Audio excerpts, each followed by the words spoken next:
I haven't spoken in exactly 2 weeks, 5 days, 7 hours, and according to the clock on my handler's dashboard, 53 minutes. I shift in my seat uncomfortably. The cuffs are cruel but necessary according to the adults.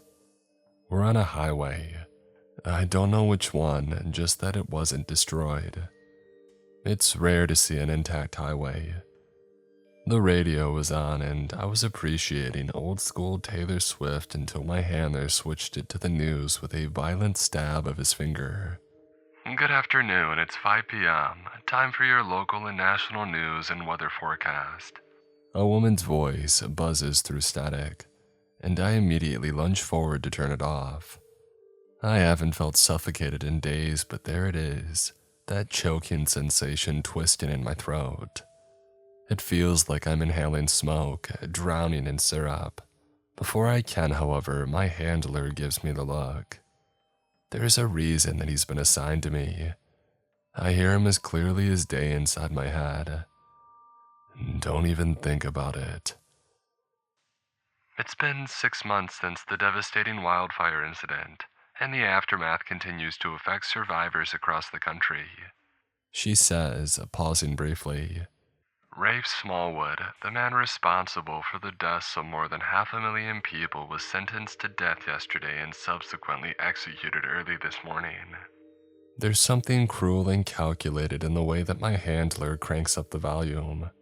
Shrill static rips through my ears like splintered glass. He's middle-aged, his thick brown hair slicked back with foul-smelling gel that burned the back of my nose and throat. He's not really a talker, just like me. A big guy with a round, stony face. Married, though I can't imagine why. I can see the wedding ring he's failed to hide in his pocket. Despite ongoing appeals from human rights activists claiming that he's innocent, the 24-year-old was executed today by lethal injection. The radio crackled. According to officials, the body will be returned to his family in the coming weeks. His brain has been donated for scientific research, per federal law. I can feel my handler's eyes on me. He's waiting for a reaction. The news anchor continues and I resist, squeezing my eyes shut. My handler knows everything about me, what I've done, why I'm here, and what's going to happen to me. I know nothing about him. I wish I did. He would already be dead. The young man, originally from Mount Lebanon, Pittsburgh, was said to have confirmed psychic mutations resulting in. The windows open and cold air blasts my face as I stick my head out, reveling in the breeze. The ruins of what used to be my town fly past in a grayish blur. Collapsed buildings and homes, upended sidewalks and bridges reduced to rubble. The news anchor's voice collapses into static as we enter a tunnel, and I briefly appreciate the momentary silence. It doesn't last. In other news, the CDC has announced a possible link between. My eyes drift back to the dashboard clock. 2 weeks, 5 days, 7 hours, 59 minutes since I last spoke. I've thought about what my first words might be. Do I ask for a lawyer? My parents? Or maybe I would just tell everybody to go screw themselves. My handler switches the station again, this time to another news anchor. 24-year-old Harper Samuels is set to appear in court today, following. He switches it again. Bruce Springsteen. He smiles, cranks up the volume, and then leans back in his seat. We drive past a Pizza Hut. I miss pizza. Even though the building still stands, the foundations are crumbling and the windows are blown out. I'm pulled out of my thoughts when my handler jerks the steering wheel to the left. In front of us, the road suddenly plummets down into a sinkhole, a gnawing hole of nothingness. Settling into my seat, I relax in the warm leather. I know cars, but I've never sat shotgun. I'm always in the back, either in a cage or dumped in the trunk. Always ready to mobilize and to follow orders. I shake the thought away. Can we get a pizza? I asked, swallowing bile and memories. I might not know my handler, but I know his orders. He's already 1,000 steps ahead of the people trying to get an interview with me. I know exactly what he's been told. Make it look like an accident. A police car would look suspicious, so I got tucked into the passenger seat of a Range Rover. They even had a cover story in case we got pulled over. You're a father driving your daughter to evacuation zone 3. Take her somewhere quiet, don't leave any traces. I already had a headache, and it's not my handler's cologne either. The paint is dull, bright colors zigzagging across my vision. It feels intrusive, like a knife is being forced straight through my skull. I can briefly see 3 walls of an alley, his bulging frame between me and freedom. I want pizza, I say louder, lifting my head. I notice the subtle shift in my handler's body language. He's good at masking it, but I'm a quick study. He actually smiles. Before you kill me, I add, my eyes finding the dashboard clock. It's 6 p.m. and I'm scheduled to die at 6:30 p.m. per his orders. What kind of pizza? He surprises me with a response, gesturing ahead. Look around, sweetheart. I'll make you a deal. If you point me to a fully functioning McDonald's, I'll go get you a Happy Meal. He's right. There is nothing but a disorienting gray blur of concrete as we drive past.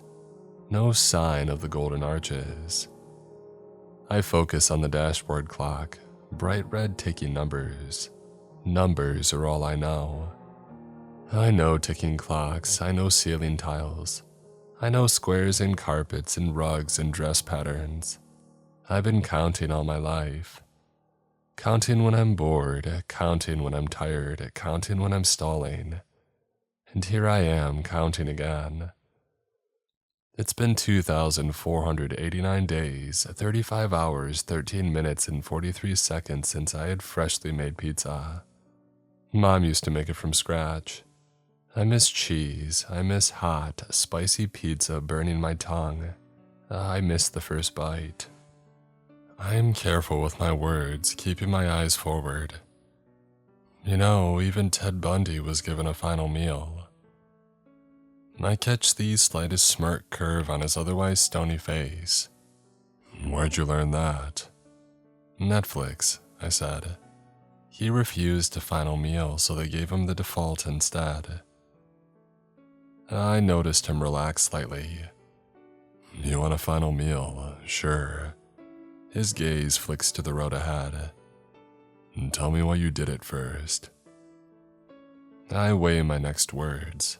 I have nothing left to lose. I'm going to die in. I glance at the dashboard clock. 23 minutes and 8 seconds. I don't say what I want to say, what's bubbling in my throat, what clings stubbornly beneath my tongue. Instead, I stay very still. Did you know that when you take apart a doll and put her back together, she's never quite the same? Another glance at the clock. 21 minutes. My handler sighs. Outside, we've entered a city, but I don't recognize it. There are no signs anymore, so I don't know which route we're on. Just the same view that I've had since being crammed into the passenger seat of this car. A jagged crack tearing through the heart of the country. I think I see the ruins of a hotel maybe, then a nail salon. They're still pulling bodies like doll pieces from the rubble.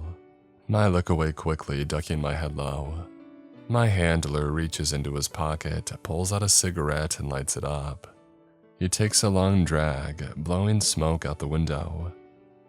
I'm not following your analogy, kid. I'm not sure what an analogy is. I shut my eyes, refusing to look. I count the seconds anyway because I can't stop myself. I need to count. 18 minutes.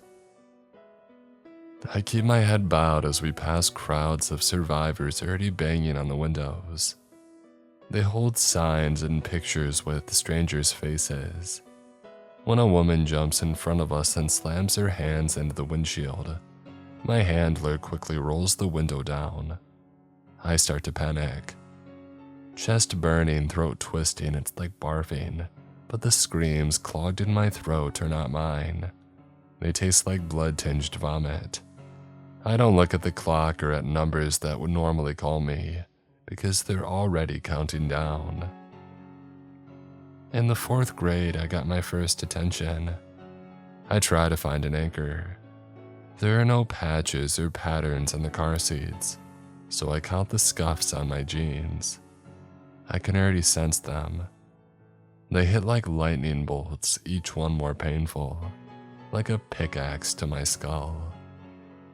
Every voice makes me want to scream, but I can't protect myself. I can't block them out with my hands, and even if I did have hands to clamp over my ears, they would still bleed through. I see them as colors, bright explosions of light illuminating the backs of my eyes. I'm not afraid of the dead, of the bodies being pulled from collapsed foundations. I'm afraid of the survivors. They sound like television static. Where's my son? Names I don't know, men, women, children. All of them come alive inside me.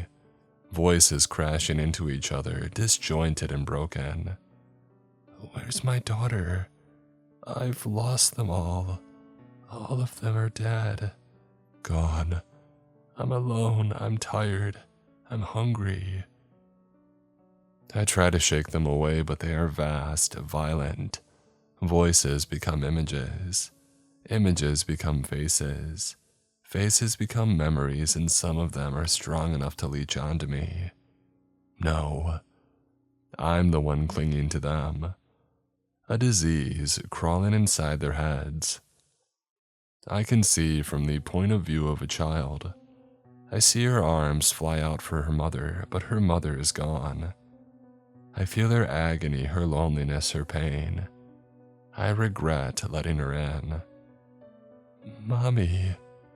Her words crawl up my throat. I can see through her eyes. I can see a family table. I can see the proud smile on her teacher's face. SpongeBob on the TV and plastic stars on her ceiling. I try to shake her away, but it's like pulling myself from quicksand. It's too thick and I'm stuck, drowning, suffocating, screaming. Like her. Mommy, where are you? Where did you go?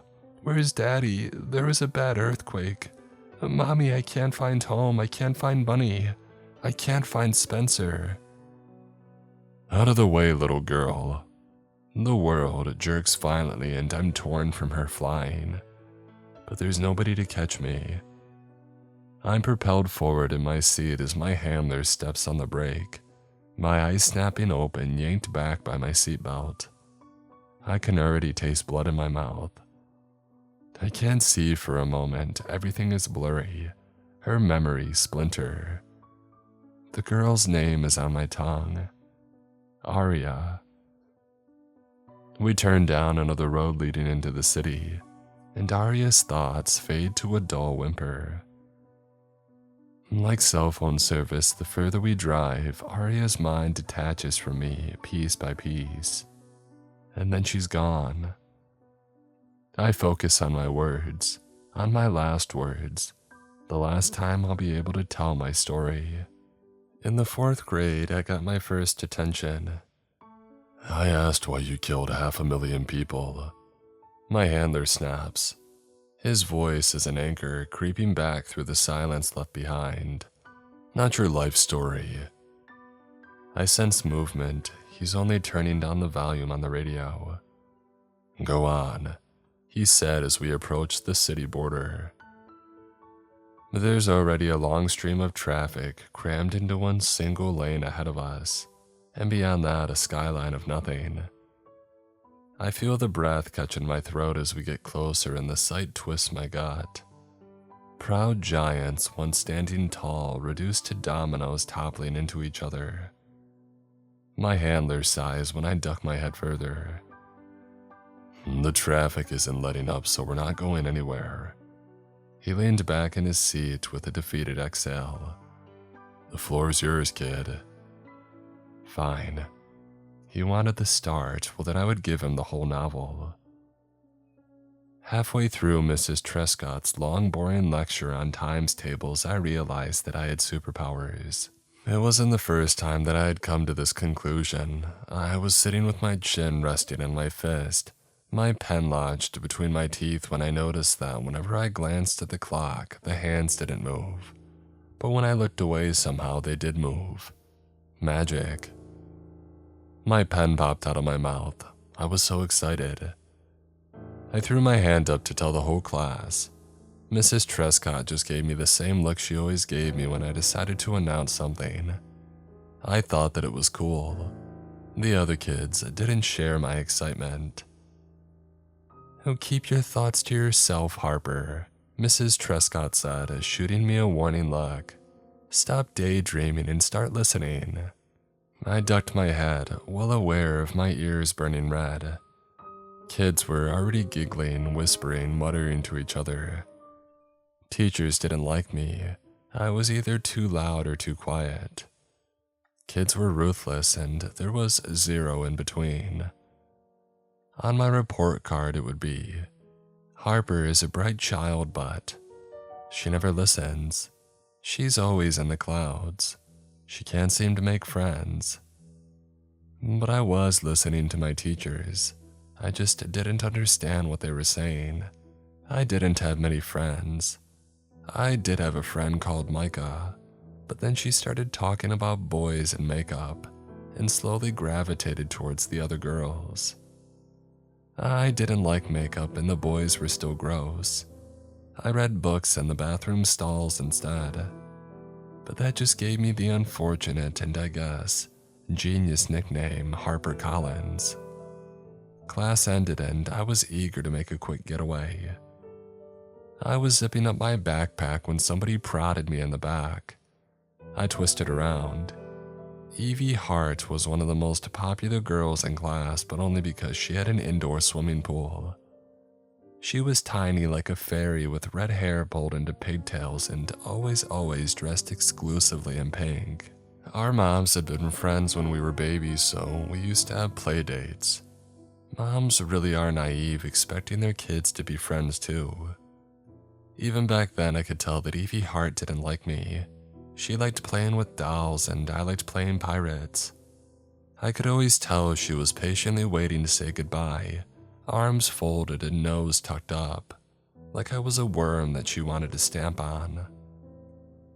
When she was old enough to make her own decisions, Evie pulled me aside after I had been invited to her slumber party to say, "I know my mom keeps inviting you to my house because our moms are friends, but I don't like you, Harper.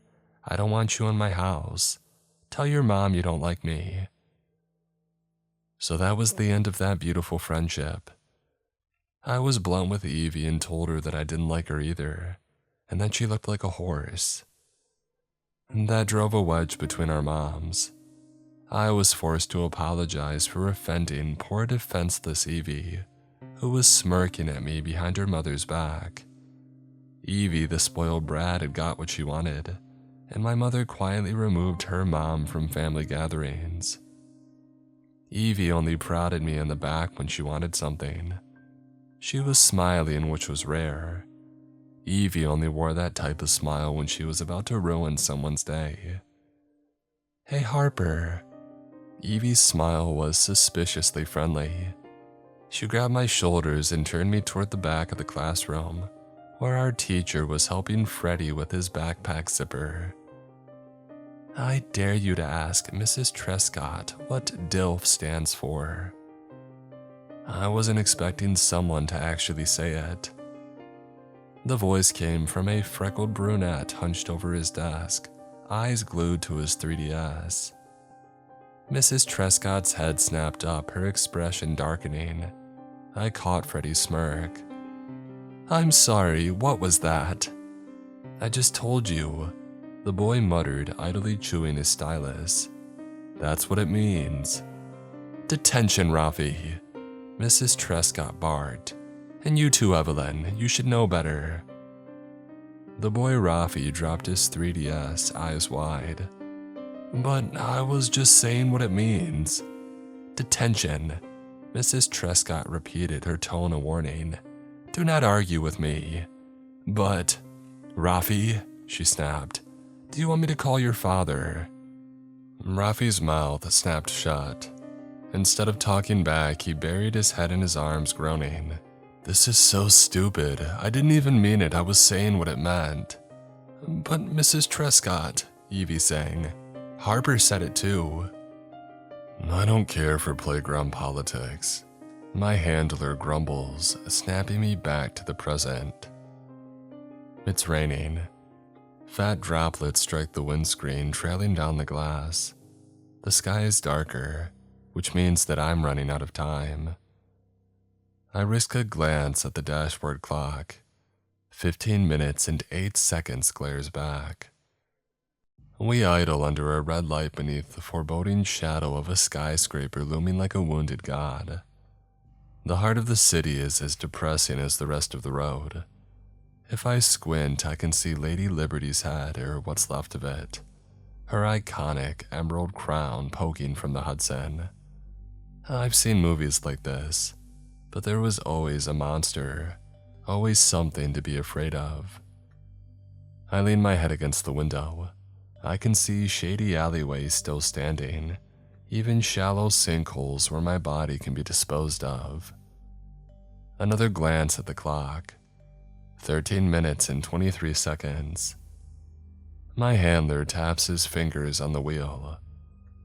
I don't want any fodder, kid, he mutters, eyes on the road.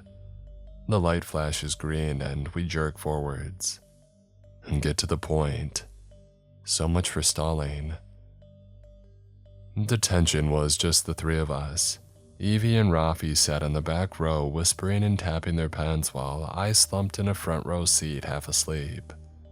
I was the only one who noticed when Mrs. Trescott reached into her desk and pulled out a gun. Her eyes didn't blink. Her arms moved like they weren't hers, like a marionette. It happened so fast, almost too fast to register what was happening. She raised the gun, shoved it into her mouth, and I couldn't move. I opened my mouth to scream, but nothing came out. I was frozen. I couldn't cry. I couldn't breathe. The bang splintered through the silence, where there had only been my shuddering breaths. Her body swayed like a puppet and then collapsed, face first, onto her desk. Red bloomed across the papers that she had been grading, moving fast and seeping from the edges. I didn't realize that I was screaming until I heard my own wail. Didn't realize that I was on the floor, on my knees, screaming. I could still hear the gunshot rattling in my skull. The others were silent. Out of the corner of my eye, they sat stiff in their seats, unmoving and wide-eyed, like mannequins. I could hear Rafi's sharp breaths, like he was hyperventilating. The world tipped sideways and I dove under my desk, screaming until my throat was raw and wrong.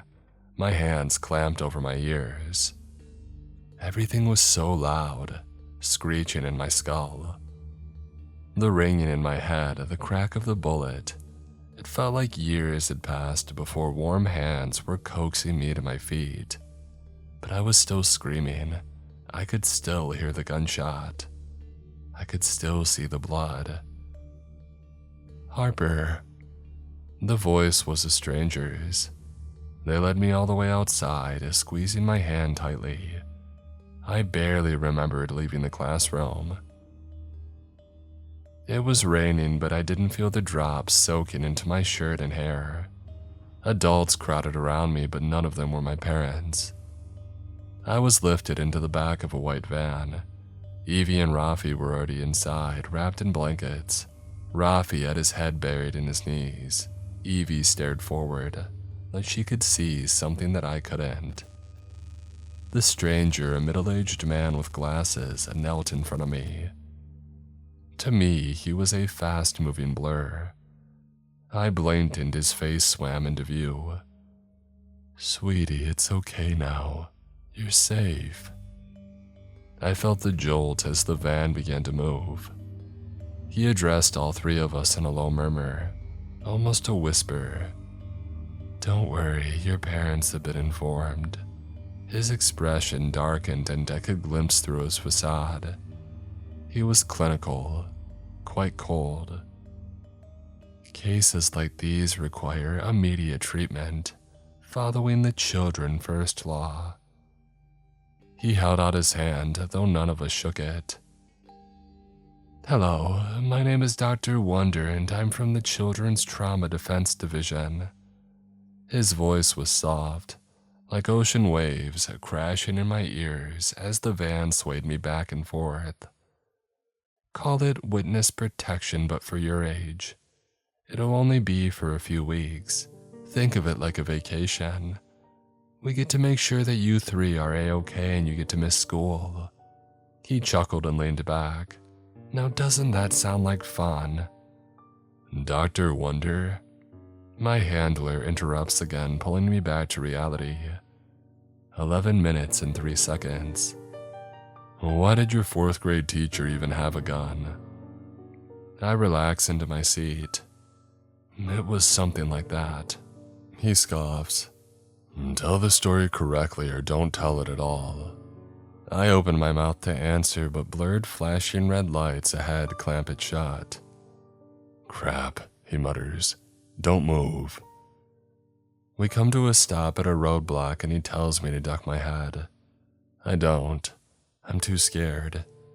Maybe this is the point where I'm going to be executed.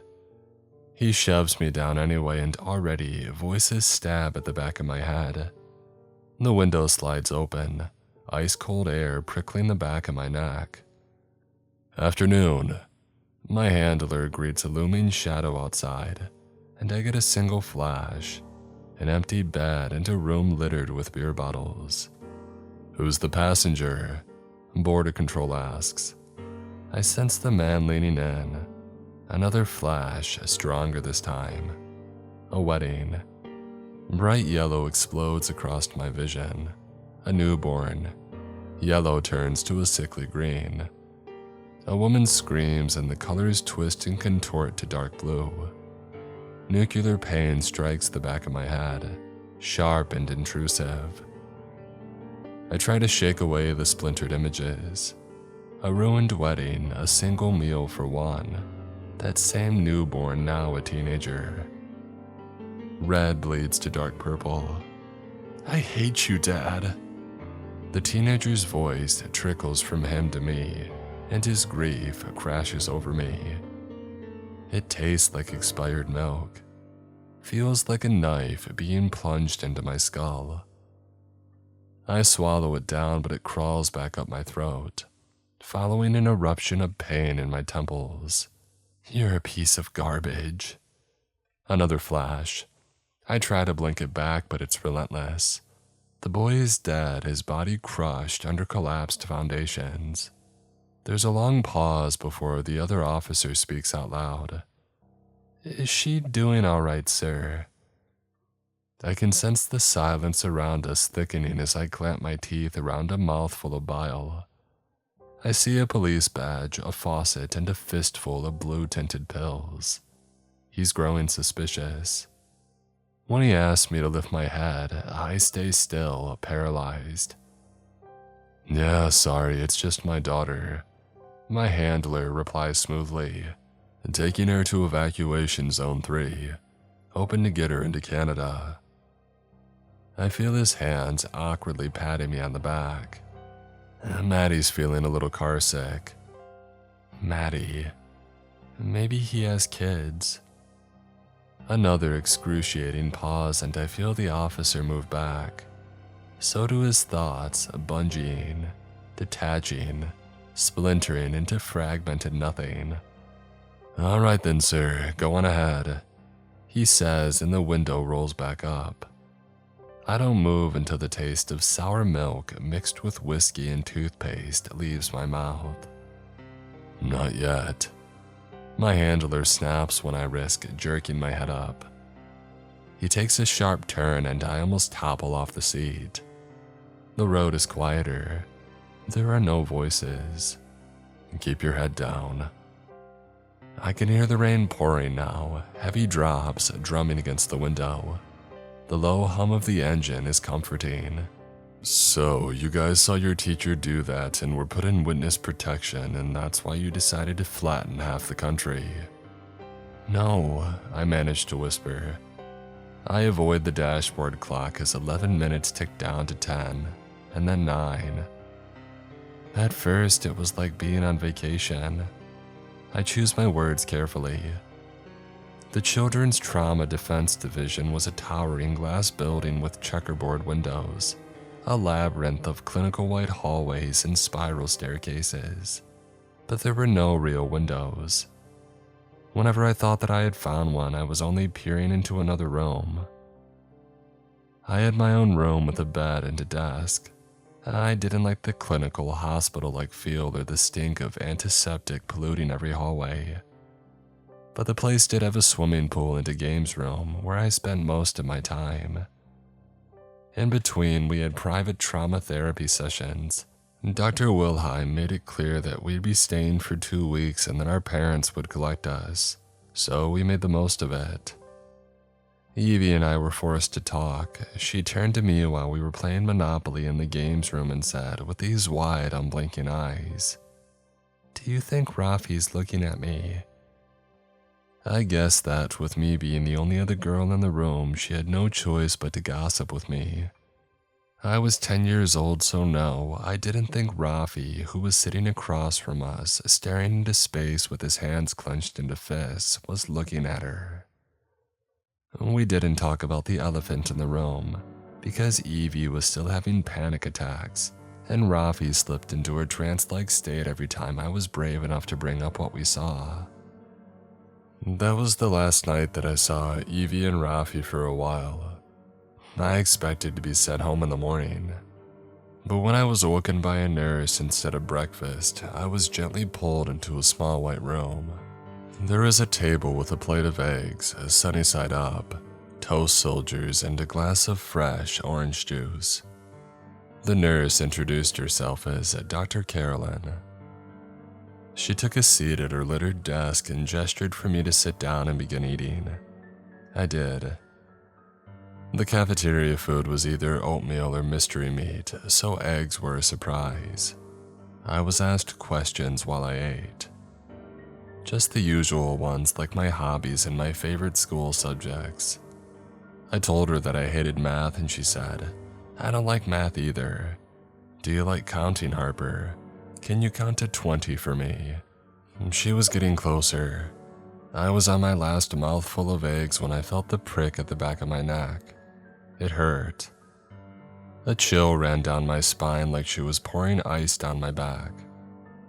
My fork clattered to my plate and I almost choked when her ice-cold fingers pressed a Band-Aid into place.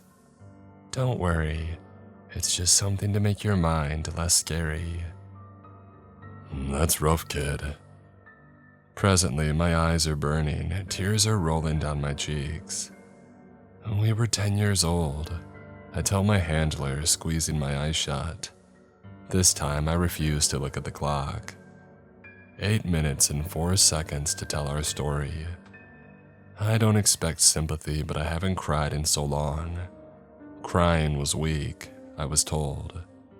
Crying wasn't the correct response.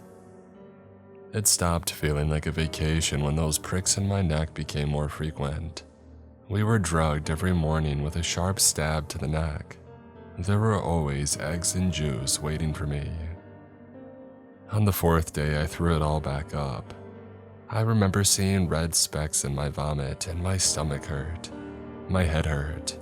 Everything hurt. When I lay down on my bed, my body felt wrong and stiff, like I was a puppet on strings. I asked if I could go home, but I got the same response. "Oh, Harper, it hasn't been 2 weeks yet. Don't worry, you can go home soon, just a few more days." Days bled into weeks and then months. We were isolated in suffocating white rooms. No parents. I didn't see the others for a whole 3 months, and in that time, I realized counting was my only escape. I was left on my own for days without food or water. I started to count ceiling tiles, and then the tiles on my floor, and then my own brass. My ceiling had exactly 5,678.5 tiles. I had to drop down to my knees and count every single floor tile to be completely accurate. 18,127. When the voices started whispering in my head, they called it idiopathic schizophrenia. It's a trauma response, Harper, they told me. But the voices got louder, even with more tests and silver tubes in my arm and surgery that I didn't want. They cut off all my hair and told me that I would start to feel so much better. But sitting in a small, dimly lit white room with my head submerged in ice-cold water, those voices only deepened, rooting themselves inside my head. I could hear Dr. Carolyn like buzzing static. Her voice tripped up, fading in and out, but she was getting clearer. "Can you hear me, Harper?" I nodded and she gently withdrew my head from the water. I shivered, blinking back, ice-cold drops. "You're getting better," she told me, but I didn't feel better.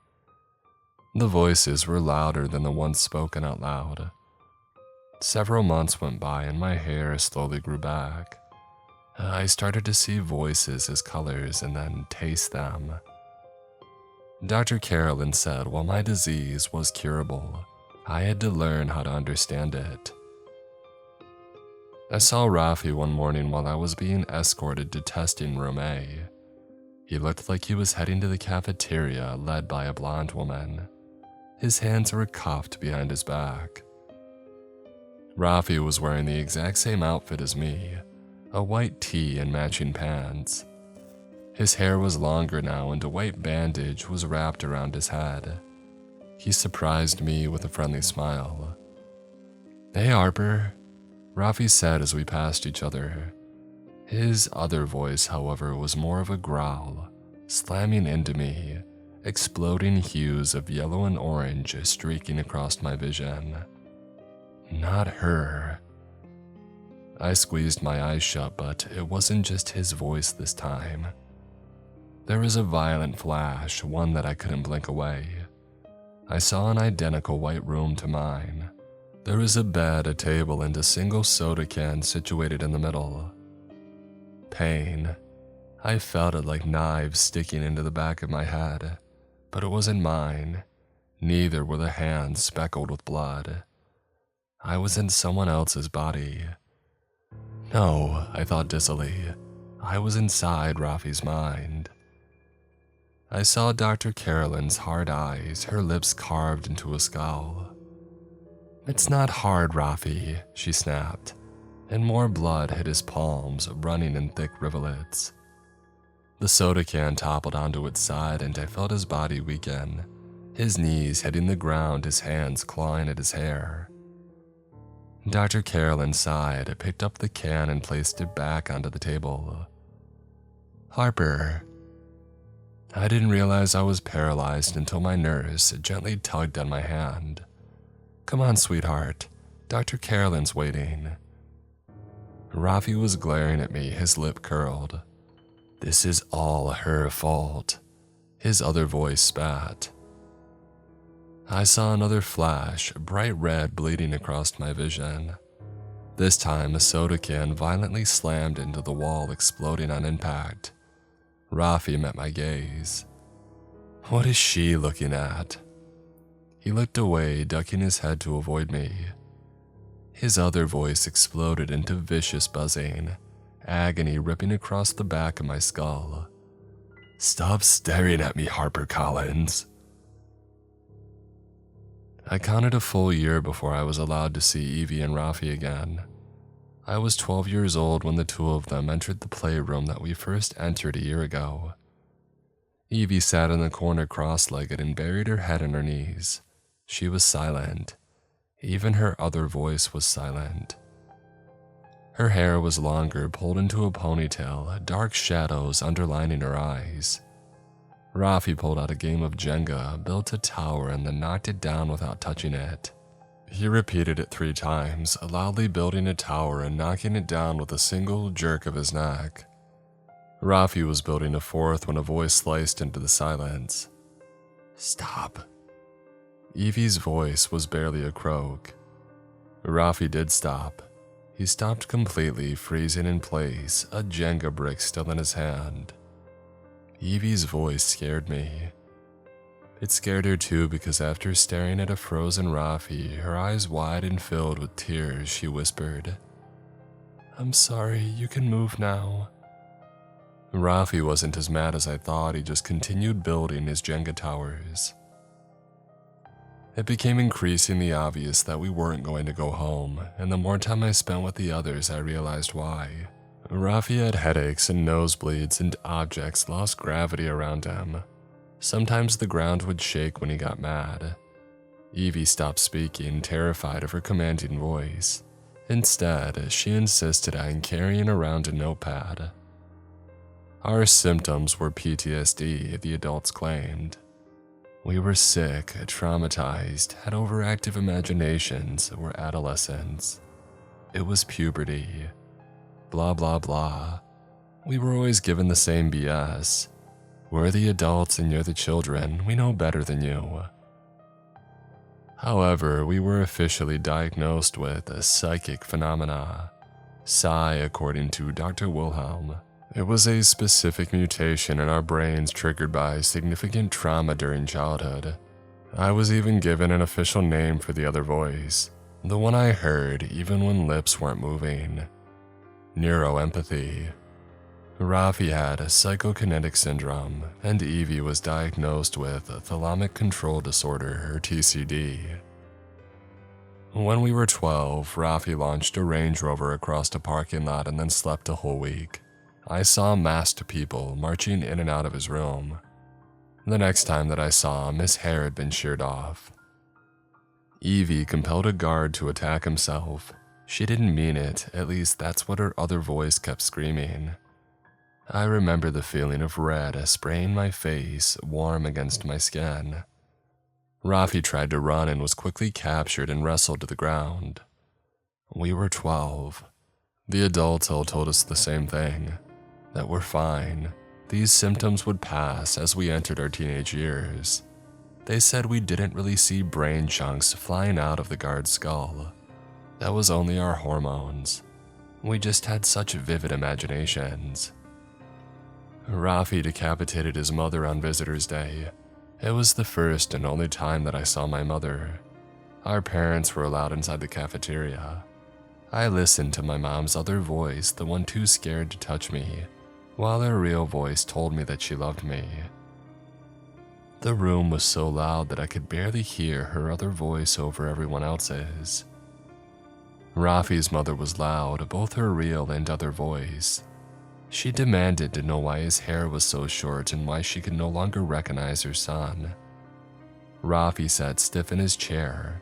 He was mute and silent. Only his eyes moved, flicking back and forth. He terrified me. One moment his mother was screaming at him. The next, a horrific squelching sound sent the room into a panic. Rafi had snapped his mother's head clean off her neck, leaving a sharp, skeletal stump and a body that for a moment jerked like it was still alive. Rafi dropped to his knees, screaming, and the ceiling caved in, crushing my mother to death. I still remember her sputtering other voice telling me to stay away. We were 12. Rafi was dragged away hysterical, every light splintering, every device going dark, the ground rumbling beneath my feet. I didn't see him or Evie until our first deployment at the age of 17. I had counted exactly 258,789 ceiling tiles by the time that I was 17 years old. My hair had grown all the way down to my stomach. I didn't remember why my room was covered in blood, why my own crap was smeared across the walls. I didn't remember anything except for sunny side up eggs. I was lying on my back counting the stains on my ceiling when I was pulled from my tiny room. I didn't know the day or the time of the year. I was 15 the last time that I looked in the mirror. My hands were bloody from trying to claw at my own throat. I was led down those same spiraling hallways, but this time I knew each one. I knew my guard even when her face was masked. Susie. She had 2 daughters and a husband. When she grabbed my wrist, Susie was careful to wear gloves. If she didn't, I would tell her horrible, horrible things about her family. Dr. Wilhelm met me outside where I was stuffed into the back of a police van and given orders to track down a drug dealer. I could already smell him. He was halfway across town and I was seeing his entire life. Abandoned at the age of 8 and forced to raise himself. I saw grimy hotel bathrooms and women taking advantage of him. A deluge of green and brown drowning my vision. His thoughts smelled like barf. I led the chase across town. It was my job to track the people down and I would leave the rest to the others. It had been so long since I had seen them that I barely recognized Evie when she jumped out of the passenger seat of the Hummer. She wore an oversized sweatshirt, the hood pulled over dye-black hair hanging in half-lidded eyes. Her hands were tied behind her back, and yet the adults surrounding her looked afraid. Evie was known as an omen. When she appeared, the air turned cold and flocks of birds scattered across the sky. I could see my breath as she screamed with that other voice, a sound so powerful that it drove me to my knees. She commanded the man to stop, but somehow he kept running. Rafi wasn't usually brought on these types of missions. He was considered a last resort, but this guy was high profile and so we needed him. The 17-year-old was dragged from the back of the car muzzled, a bag pulled from his head. With a single glance, Rafi flung the perp into a dumpster. When told that's enough, he tore the guy to shreds. He didn't look at me, he didn't even look at himself. Rafi was covered in viscera and dirt. His hair was thick, plastered over wide, unblinking eyes. He didn't speak, snarling whenever anybody but his handler got too close. When Evie shot me a wide grin, I realized that she no longer had a tongue. "Harper," her other voice giggled in my head. "It's nice to see you again." On the ride home, the 3 of us sat in the back. Rafi rested his head on my shoulder. I pretended not to hear his other voice. We were a team, a special team hunting bad people, also known as the wildfire unit. "That's enough, kid." My handler snaps me out of it. I open my eyes and look at the clock, 6:28 p.m. The car is stopped and everything is silent. I smile as my handler pushes open the door and leads me out into the guttered streets. We walk the edge of a crack that splits the earth in 2. I like the feel of raindrops trickling down the back of my neck. He shoves me into a narrow alley. The ice-cold butt of his gun finds my spine, but I'm not afraid. There are no other voices, just silence, and I revel in it. "So, why'd you do it, kid?" Why did I do it? After they drugged me, strapped me down, and extracted my bone marrow while I was still conscious. After ripping Evie's voice away and turning Rafi into a glorified attack dog, why did I combust every brain? Why did I let Rafi out of his cage to shred Dr. Wilhelm's face from the bone? Why did Evie crawl into every American citizen's head and tell them to die? Why did Rafi split the world in half with a single panic attack? I feel myself smiling as my handler's gun briefly leaves my spine so that I can reload it. And because we're kids, I laugh and close my eyes. We don't know any different. 6:30. I can already sense her footsteps and I revel in each one. Put the gun in your mouth. Evie's other voice orders my handler. I sense his resolve crumbling. His arms drop to his sides. And pull the trigger. I don't even jump when his blood splatters the back of my neck. When I twist around, Evie isn't smiling. At 24 years old, she's still tiny. I raise my brows at her choice of clothes, a wedding dress. I notice a slow trickle of red is seeping from her nose. Evie only has one question. Where's Rafi?